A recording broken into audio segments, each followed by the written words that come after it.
Have you ever wondered how they come up with a property value? In this episode, I talk about that.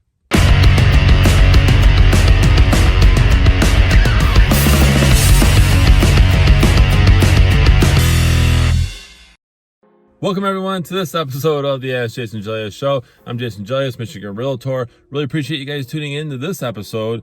I got asked this question. It's not the first time I've been asked this, but it's how do they come up with the property value on a home? Actually, it could be a home, condo, commercial property, whatever the case may be. So we're gonna go ahead and dive into that after I ask you to follow me on social media. Those links are in the description below. And if you're watching this on YouTube, hit subscribe and hit that bell so you don't miss out on future episodes. Now, how do they come up with property values? Everybody, or most people know that there's appraisers, right? But there's other ways too.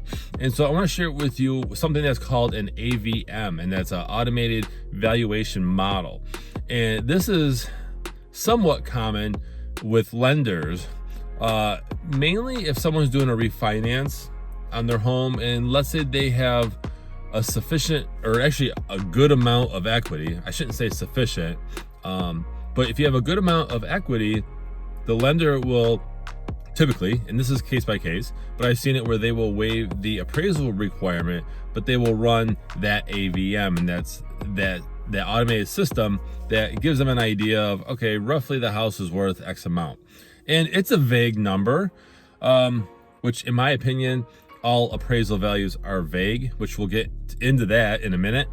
But they'll run that and they'll show, okay, the home is worth X amount, and therefore we should be fine giving them a home equity line or cash out when they do a refinance, or just a straight up refinance where they're just lowering the rate and therefore lowering the payment and the interest and all that, okay? When you're purchasing a home, you typically have an appraiser. And I've only seen appraisals waived, and they actually use the AVM method on a home purchase when a home buyer is putting down a good amount of money.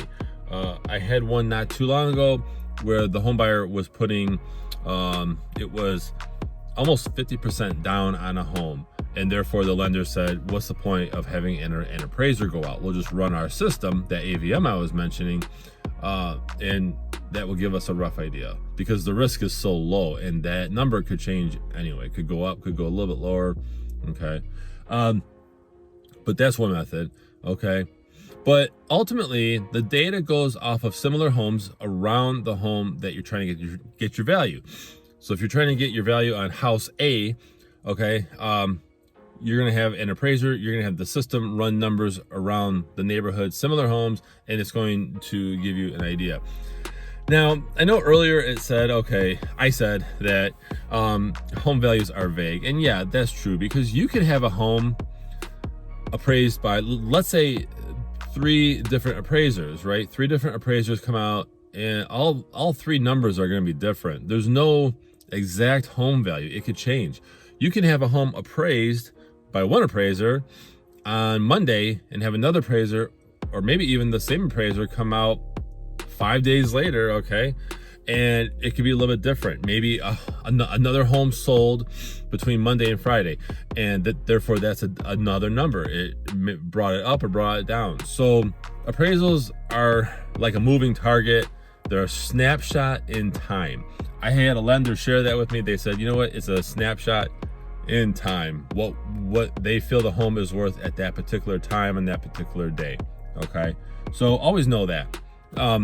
Now, I want to get into some other factors that play a part of the home value, and that's you have, the size of the home, square footage, style of the home. Is it a ranch home? Is it a colonial? Is it a split level? Is it tri-level? Other factors like have there been updates in the home recently? What is going on with this home? And on a home purchase, an appraiser will typically see the purchase agreement. So they'll see what the home buyer is trying to buy the home worth and and what the home seller is trying to get. So if you have a purchase agreement, right, home buyer is trying to purchase a home and it says 380, the home appraiser will know that, okay, the seller's trying to get 380. Will this house be worth 380? And so they'll look at that. and they'll basically decide, okay, yeah, it could probably be appraised for 380, or it might come back less, and that's a whole nother conversation.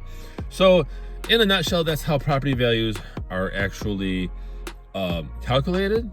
Now, I share with you two of the methods. Another method of coming up with a property value is you could have a competent realtor actually pull up the numbers on their end and look and see what's sold, within X amount of time, depending on the area. For example, rural areas, you have to go back farther because they tend to take longer to sell. Although in this hyperactive market, right, August 2021, I mean, a lot of rural homes sold. But typically, you have to go back further. But in a subdivision, in a heavily populated area, suburbia, things like that, city, you don't have to go back as far.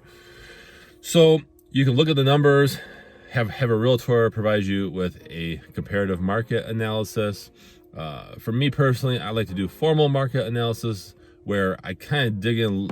Actually, I do dig in deeper into the data. I look at whether or not the homes sold recently, if they have updates, how they look, if the photos are still there on the MLS, things like that. So hope you guys found this enjoyable. Hey, share your thoughts in the comments. Have you had an experience with an appraiser? Have you done a refinance and the lender waived your appraisal? Just share your thoughts in the comments. Be sure to visit my website. It's allabouttherealestate.com. A pop-up comes up. If you put in your email there, you can receive this show once a week in your email with other valuable tips and advice, especially for homeowners. So I'm JasonGelios, Michigan Realtor, and I hope you guys have a great week. Thanks everyone for watching this episode of the Ask Jason Gelios Show. Be sure to visit the links in the description below to pick up your copy of my real estate book, Think Like a Realtor. It's a little book about buying and selling residential real estate through the eyes of a realtor. It's real world advice, tips, whether you're a new agent in the business or you are a home buyer or even looking to sell a home. This is great advice. So I really appreciate it. If you guys visit those links, pick up your copy, and go ahead and share a review, good or bad, if you like it, if you hate it, okay? But get your copy today. Thank you.